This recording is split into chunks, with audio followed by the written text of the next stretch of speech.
2023년 11월 22일 수요일 매일 성경 큐티 담보물을 주소서 욥기 16장 18절에서 17장 16절까지입니다. 욥의 고난은 크게 세 가지로 분류할 수 있습니다. 먼저 전 재산을 잃었습니다. 오늘날로 따지면 정말 잘 나가던 사업가가 하루아침에 부도를 맞고 빨간 딱지가 더덕더덕 붙은 격입니다. 두 번째, 자녀를 모두 잃었습니다. 무려 10명이었는데 모두 하루아침에 죽었습니다. 세 번째, 알 수 없는 그리고 너무도 괴로운 병에 걸렸습니다.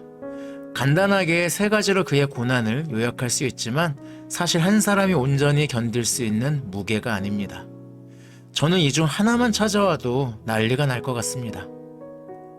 재산을 잃는 것은 조금 견딜 것 같습니다. 왜냐하면 저는 잃을 재산이 없거든요. 그래도 쉬운 일은 아닙니다. 어떻게 하든 정신을 부여잡고 견디던 욥이 친구들과 함께하면서 조금씩 무너집니다.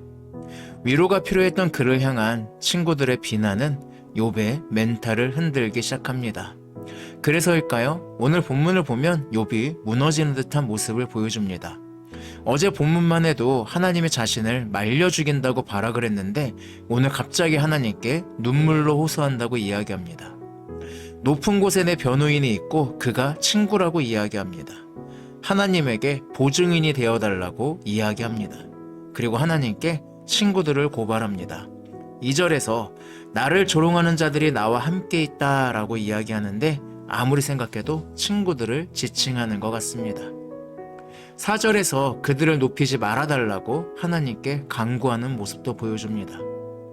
자신이 욕하고 잘못하고 있다는 하나님에게 친구들을 고발하면서 혼내달라고 이야기합니다. 이런 모습이 멘탈이 흔들리면서 나오는 욥의 모습이라고 생각이 됩니다. 며칠 전에 정직히 살아가려고 애쓰는데 잘 되지 않아서 하나님께 실망하게 되는 한 사람을 만났습니다. 그에게 막연한 응원을 할 수 없었습니다. 잘 될 거야. 언젠간 잘 될 거야. 라고. 그렇게 함부로 말을 못 하겠더라고요. 왜냐하면 긴 세월 동안 노력했고 그렇게 잘 안 됐을 때 오는 실망감들이었거든요. 하지만 제 나름대로 위로하려고 노력은 했습니다. 욥도 그런 사람이 필요했을 겁니다. 그런 사람이 없으니 무너지는 모습을 볼 수 있습니다. 고통 속에 있는 사람들이 무너지지 않도록 위로하는 그런 하루가 되기를 바라겠습니다. 근데 이제부터 제가 너무 뻔한 소리를 해야 해서 먼저 죄송하다는 말씀을 드리고 싶습니다. 임진왜란 때 어명을 무시했다는 이유로 이순신 장군이 백의종군을 하고 원균이 수군을 맞습니다. 단 한 번도 패배하지 않았던, 패배 자체를 아예 모르던 막강한 수군. 일본의 조선 침략 계획을 완전히 뒤틀리게 했던 그 강력한 수군을 원균이 맞습니다. 그리고 칠천낭 전투에서 무참하게 박살이 납니다. 강력했던 수군이 괴멸 직전으로 갑니다. 그렇게 다시 조선은 위기가 찾아옵니다. 그때 조선은 결국은 이순신 장군이었습니다. 12척밖에 없지만 차라리 도망치고 육군과 합세하는 것이 나을 것 같지만 결국은 이순신이었습니다. 그리고 영화로도 만들어진 명량대첩을 통해 조선은 위기를 넘겼습니다. 마찬가지입니다. 욥은 흔들리지만 고통에 몸부림치고 원망도 하지만 결국은 하나님입니다. 그는 결국 하나님께 다시 매달립니다. 친구들을 고발하든 자신의 고통이 끝나기를 바라든 결국은 하나님입니다. 11절 16절을 보면 죽기를 바라는 것 같지만 사실은 살고 싶다는 외침입니다.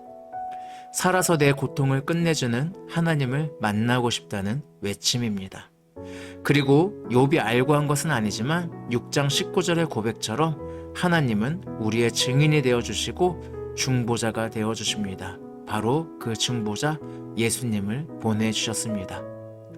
때론 알 수 없는 인생의 고통 앞에서 해결할 수 없는 문제들 앞에서 미신처럼 느껴질지 몰라도 아까 제가 뻔한 소리라고 했죠. 하지만 우리도 결국은 하나님입니다. 우리의 중보자 되시는 예수님께 문제를 가지고 나아갈 때 살 길을 열어주시는 분은 결국은 하나님입니다. 그래서 사셔야 합니다. 아무리 힘들어도 여러분의 귀한 생명은 포기하지 않으셔야 합니다. 살아있으면 결국은 이겨냅니다. 견디다 보면 결국은 이겨냅니다. 그러니 힘드셔도 사셔야 합니다. 힘든 당신을 위해 오늘도 기도하는 사람들이 있습니다. 힘든 당신과 함께 싸울 동료들이 여전히 존재합니다. 힘든 당신의 문제를 해결할 하나님이 살아계십니다. 결국은 하나님입니다. 그러므로 오늘도 사시기 바랍니다. 기도하겠습니다. 사랑의 하나님, 욥은 결국 하나님을 찾습니다. 나의 고통을 끝내달라고 결국은 하나님께 다시 호소합니다. 친구들도 고발합니다. 욥은 하나님을 원망했지만 결국은 하나님을 다시 찾습니다. 우리의 삶도 때로는 너무나도 힘들지만 결국은 하나님밖에 없음을 알고 하나님께로 돌아가는 우리를 위한 중보자 예수님이 있음을 기억하며 나아갈 수 있도록 함께하여 주시옵소서. 예수님의 이름으로 기도합니다.